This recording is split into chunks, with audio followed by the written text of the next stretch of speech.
Hello friends, in the second week of the course, the second topic is poetry. This is another element of literature that we have to learn. We will see the definition and different types like narrative, dramatic, satirical and lyric poetry. We will see a concept called structural opposition in poetry. We will also look at perspectival aspects of poetry. Then, as you know, poetry is distinguished by sounds. So, there is a special quality of sounds called repetition of sounds. We will see them, and then beyond this repetition of sounds, we will look at musical qualities of poetry, and then we will find out certain aspects of style in poetry.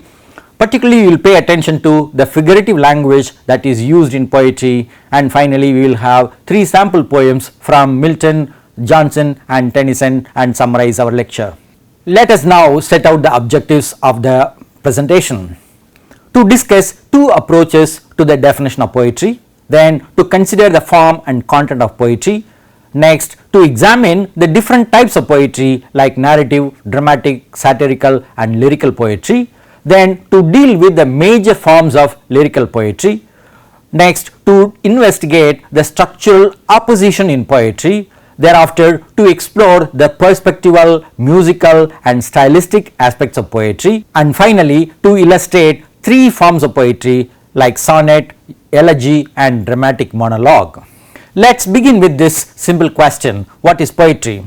There are 2 antithetical views about poetry. One view says poetry is an expression of the poet's emotions. That means the poet and poetry, they are intimately connected with. That's why some critics say poetry in this view is concerned with the mind and personality of the poet. The poet is something like the mystical figure, and we have 2 great examples in William Wordsworth and Samuel Taylor Coleridge for this particular view as an expression of the poet's own thought and mind or ideas. And the next view, the antithetical view of poetry is this: poetry is not an expression of an emotion, it is actually an autonomous entity, it is actually an escape from emotion. This view focuses on the words on the page. What matters is just the form and content of poetry, nothing else. The poet is conceived as a maker of meanings or a craftsman. The best examples for this view are T.S. Eliot and Ezra Pound. These are the 2 antithetical views, and we may have many other views, but these 2 views indicate the kind of approaches that one may have to define what poetry is. One is considered as poetry of expression, another is considered as poetry of craftsmanship. There are 2 major aspects of poetry. One is content and another is form. What the poem says is important for content, that is a subject matter. It may deal with certain recurrent themes like love, death, nature and God. These may deal with certain ordinary experiences of human beings. These themes are eternal and these themes may be very old. When we come to form, what matters is how the poem says the content. We have to look into certain formal patterning in poetry like line, stanza or even canto and book in longer forms of poetry like epic. One specific pattern in poetry that we have to notice is the sound system that is called rhyme here. We also have to look into linguistic and rhetorical devices which contribute to making poetry as a special form of writing. The way in which the ideas are expressed will certainly be different from the themes which may be old. That's how each writer, each poet is able to establish his or her individuality. There are different types of poetry as we indicated already. We have narrative poetry and some examples are epic, ballad and romance. Next we have dramatic poetry, for which we have the best example of verse drama. Then we have satiric poetry, and in this case we have satiric drama or mock epic, which is considered to be the best example of satiric poetry. And lastly we have lyric poetry, where we have a large number of forms of poetry like song, sonnet, ode, elegy, dramatic monologue, villanelle and many others. Let's see some examples for them here now. What does a narrative poetry tell us? It tells a story. For example, in an epic or a ballad or a romance, we will find some story. Poets express their thoughts and feelings through stories. We have three questions: what, how and why. What refers to the content of the story, how refers to the presentation of the story, and why refers to the rationale or the motivation for the story. A simple message alone cannot make a poem. A good poem has to reflect the complexities of life. To take the case of William Wordsworth's poem Michael from Lyrical Ballads, we find that this is a simple poem at the surface level, but at the deeper level it's a complex poem because it presents a contrast between the idyllic rural and the corrupt urban life. Now let's see the dramatic poetry. We have the best dramatic poetry in Elizabethan drama. Some writers of this period included prose for characters from the lower strata of the society, but for heroes and heroines from upper strata of the society, they used poetry. Then we have neoclassical drama in verse, for which we have one of the best examples in John Dryden's All for Love. Then we have one specific kind of drama in verse which is called closet drama. There are three examples here: John Milton's Samson Agonistes, Lord Byron's Manfred, and P.B. Shelley's Prometheus Unbound. These are not meant to be staged, and that's why they are called closet drama. These are meant to be read by readers in their own homes. And lastly, we have verse drama in the 20th century. Some of the greatest examples of verse drama are T.S. Eliot's Murder in the Cathedral and Christopher Fry's The Lady is Not for Burning. Let's now take up satiric poetry. This poetry is variable in length and form. It doesn't have a fixed length. It is derived from classical models. The aim of this satiric poetry is to comment on human experience and also to expose the follies and foibles, that is the weaknesses of human beings. It adopts a tone of bitterness and hilarity. It is actually valued for its originality and wit and elegance. Writers are well known for their witty and elegant expressions. We have the case of moral satire in Ben Jonson's drama Volpone. Then we have another case of political satire in John Dryden's Absalom and Achitophel, and lastly we have a cultural satire in Alexander Pope's The Rape of the Lock. Next we move on to lyrical poetry. This is a relatively fixed form and appeals to all ages of people. This is appreciated for its musical quality, unlike other forms of poetry. This is a vehicle used by individuals to express their passions. For example, idealized love. It may be love for a person, love for nature, or love for a country, or love for an idea. Generally, lyric poems are very short poems. They don't exceed 100 lines. This is a general idea. It need not apply to all poems. There are exceptions where we have 200 lines, 400 lines even in lyrical poetry, and in fact we have a specific genre called long lyrical poetry. Lyrical poetry deals with the ideal relationship between form and content, and it explores the musical possibilities of language. Some of the examples of lyrical poetry are sonnet, elegy, ode, dramatic monologue, villanelle, and so on. We have some examples here: Edmund Spenser's sonnet One Day I Wrote Her Name Upon the Strand, Milton's pastoral elegy Lycidas. Then we have Keats's ode to autumn, and lastly we have Robert Browning's dramatic monologue My Last Duchess. Now let's see the major lyrical forms. Song is an expression of strong feelings like love. One of the best examples for song is Ben Jonson's song To Celia, published in 1616.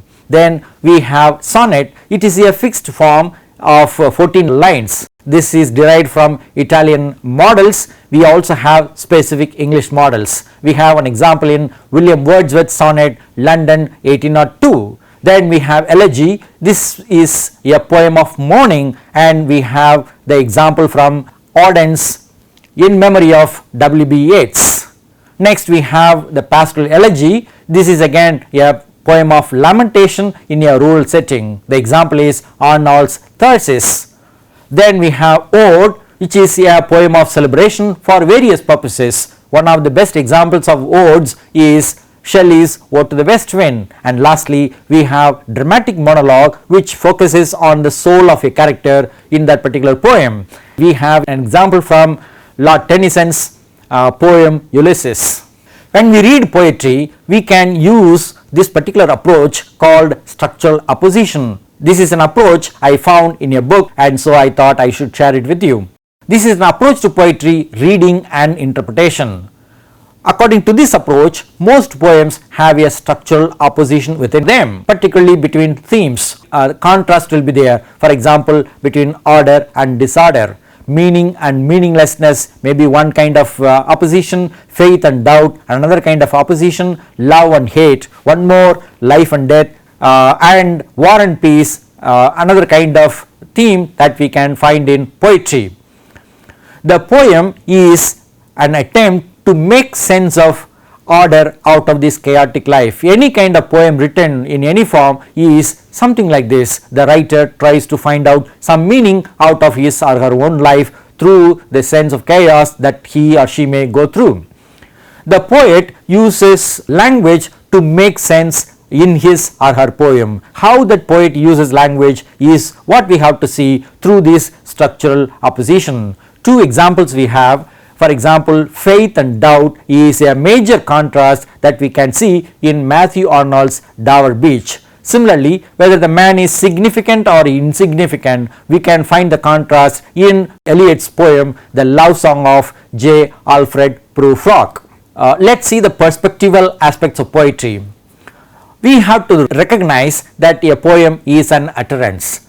It is spoken by a speaker. That means there is a kind of persona or a tone or a voice that is implied. It may be about the self of an individual or the personal identity of a person, and somebody may be playing a role in that particular context, and there may be some sense of sincerity or insincerity. That's where when we read poetry we are expected to understand what is the persona adopted or presented in that particular poem, what kind of narrator we have in that particular poem. There may be some kind of tone established in the poetry of that particular individual. So we have to check the poet's attitude to the subject matter of the poem and also to the reader to whom the poet has written.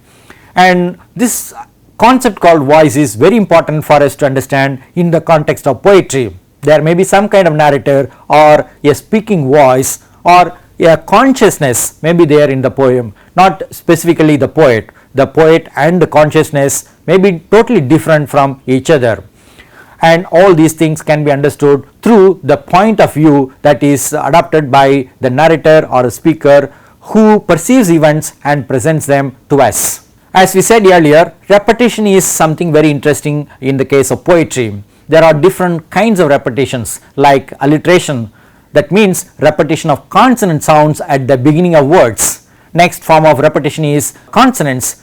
This refers to repetition of consonant sounds in the middle or at the end of words. The third form of repetition of sounds is in assonance. It refers to repetition of vowel sounds in words. One more is anaphora. It means repetition of words at the beginning of successive lines. And next one is antistrophe, which means repetition of words at the end of successive lines. And lastly, we have a concept called refrain, that means the whole line or even a whole couplet or a stanza may be repeated in some poems at different places. This repetition has a powerful impact on the reader. Through the sounds they make some kind of sense for the reader. Alongside the repetition, we have to look at the musical aspects of poetry as well.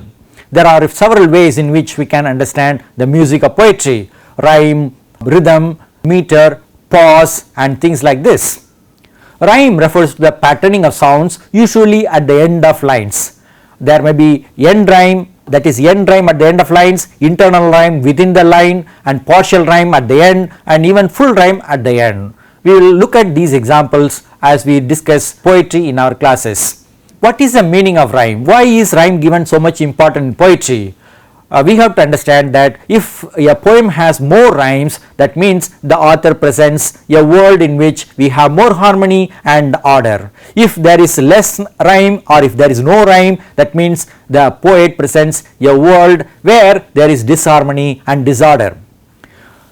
Rhythm refers to the flow and movement of lines. There may be a slow movement or fast movement, or there may be some feeling of calmness or troubled heart in that particular poem. That depends on the fast or slow movement of the lines. Rhythm and meaning are inseparable. That's why sound and sense are inseparable when we come to poetry. We have to understand and pay close attention to the sound and sense in poems. Meter is another aspect of poetry that we have to consider. It means a measure of the rhythm based on the combination of syllables in feet. 1 foot, 2 feet, 3 feet, like that we have to analyze poetry.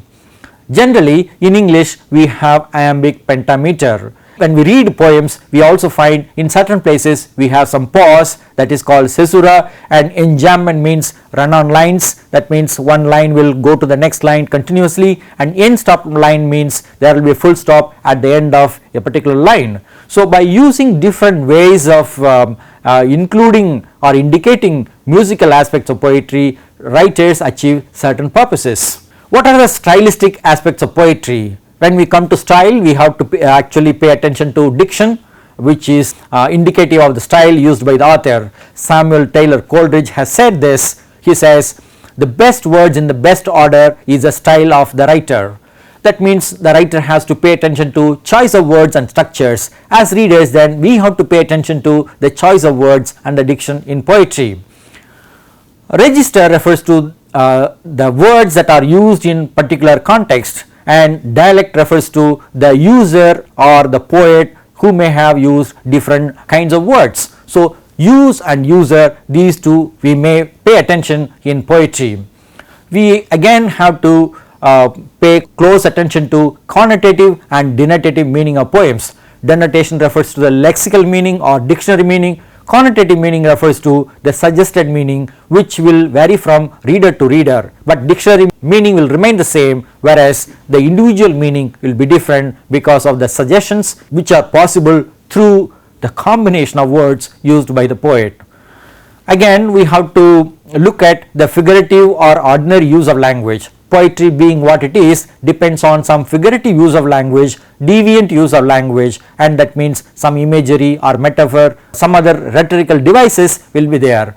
In the case of imagery, we have to look at three concepts: tenor, ground and vehicle. Just to give an example, the ship of state is an expression, it's a metaphorical expression. In this case, state is a tenor, ship is a vehicle, and the relationship between the two is the ground. There will be ambiguity, polysemy, multiple meanings in poetry. Similarly, poets or writers may foreground certain things, whatever is going to come much later, and similarly they may background certain ideas within the sentence or within a stanza. They may do it, refer back to something that has gone before, and in all these cases we find that certain common uses of language is called norm, and then there will be some deviation by poets. That's where we have figurative or different poetic use of language. These are certain stylistic aspects that we have to pay attention in choice of words, in choice of phrases, or choice of sentence constructions. Now let's focus specifically on figurative language. Remember, literature is all about a leap of faith. It is an act of imagination. That's why Coleridge has given us a beautiful expression, a willing suspension of disbelief. Whatever the writer presents in poetry, we have to suspend our common sense or rationality and then accept whatever the poet presents to us. What we do in reading poetry is inferring of meaning from relevant associations. We make associations, we compare, substitute, contrast. We also see how poets have inverted certain images and ideas. These actions, processes of comparison, substitutions, contrasts, inversions of image and idea, all these things happen in the poetry, and we as readers also participate in such processes and understand them. One of the examples for understanding figurative language is here from Robert Burns' well-known line, "Oh, my love is like a red, red rose." What is the tenor in this? The person or emotion, that is beloved or love, is a tenor in this line.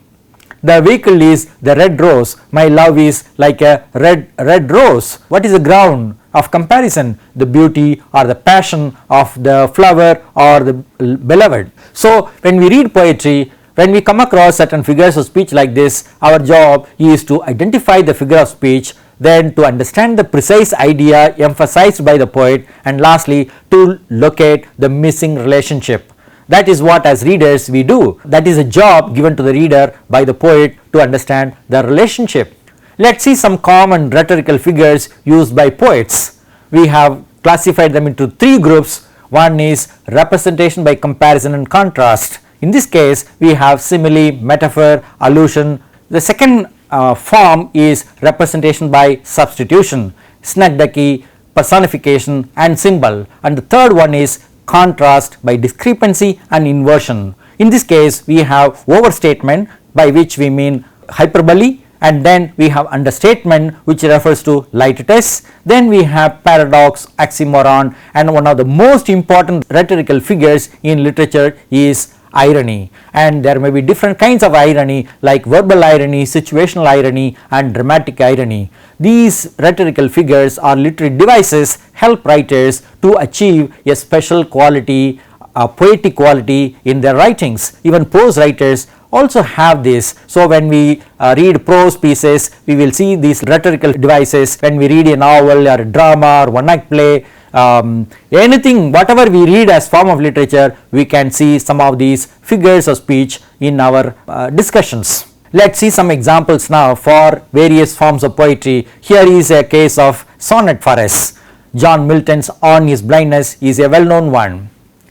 When I consider how my light is spent, half my days in this dark world and wide, and that one talent which is death to hide, lodged with me useless, though my soul more bent to serve therewith my Maker, and present my true account, lest he returning chide, that God exact day labour like denied, I fondly ask, but patience to prevent that murmur soon replies, God doth not need either man's work or his own gifts, who best bear his mild yoke, they serve him best, his state is kingly, thousands at his bidding speed and post over land and ocean without rest, they also serve who only stand and wait. We have to remember that John Milton wrote this poem at the eve of his life when he was completing his Paradise Lost, but then he was slowly losing his eyesight. He felt angry that God took away his eyesight and then asked him to complete his epic poem Paradise Lost.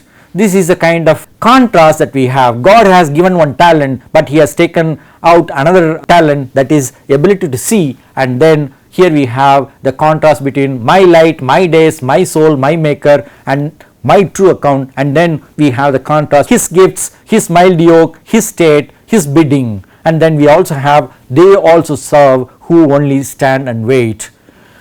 This kind of contrast between man and God, or certain ability and certain other ability, we can find. We also have the allusion to the talent. Talent here also refers to the biblical story of talent, of three people having some money and making use of that money.